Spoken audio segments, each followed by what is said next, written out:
Good morning. I'd like to now call to order this special meeting of the Jefferson Public Utility District Number 1 Board of Commissioners. It is Monday, October 9th, 10 o'clock in the morning. We need to determine that we have a quorum of the board. I am Kenneth Collins, Commissioner for District 2 and Chair of the board. Jeff Randall, Commissioner for District 1. Dan Tupper, Commissioner for District 3. And I have to comment on the creativity of the writer for the Peninsula Daily News, who identified the District 2 Commissioner as Ken Tupar. And as Jeff Randall. Yes, also. So we have two District 2 Commissioners. So, Jefferson PUD is offering virtual online meetings as well as in-person meetings unless advance notice is provided. Online participant audio will be muted upon entry. Please unmute at the appropriate time to speak. If you're calling in, use *6 to mute and unmute, *9 to raise your hand indicating a desire to speak. Next item on the agenda is approval of the agenda itself. Are there any changes to the agenda? Hey, Ken, I reached out to Joel and asked about adding a second executive session item. I don't know if Yes. Joel language for that handy. Yeah.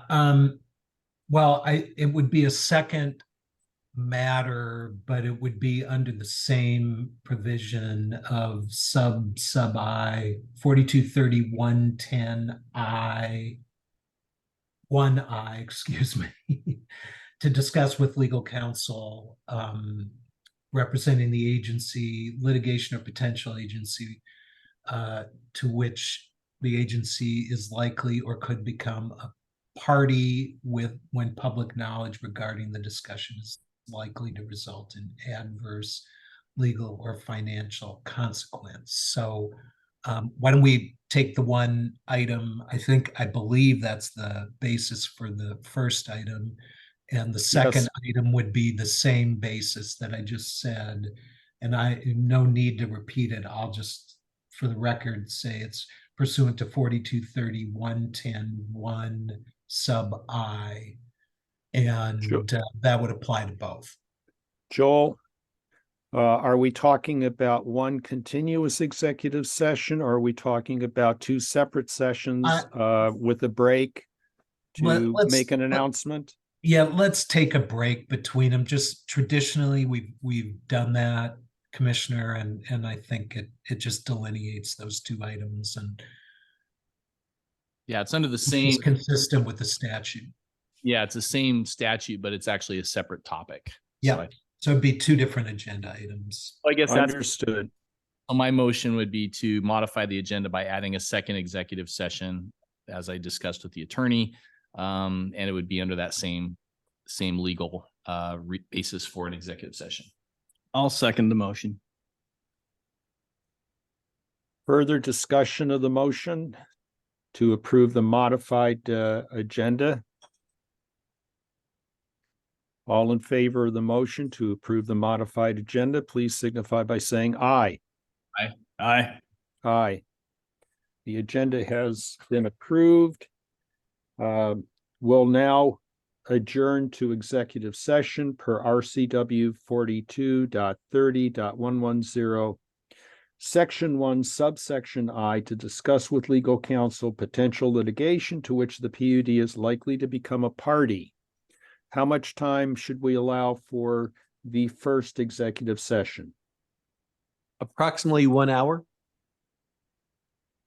So it is 10:05, and we will reconvene at 11:05.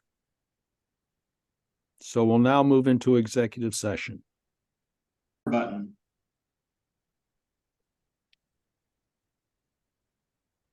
We have concluded the first of two executive sessions.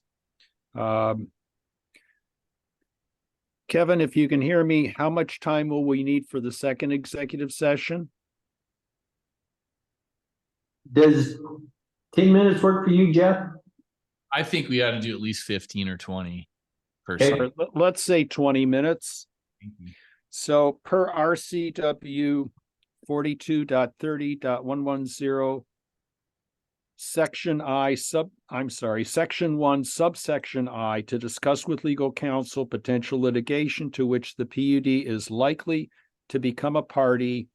And we will allow 20 minutes for that before reconvening the general session. So we'll now break to initiate the executive session.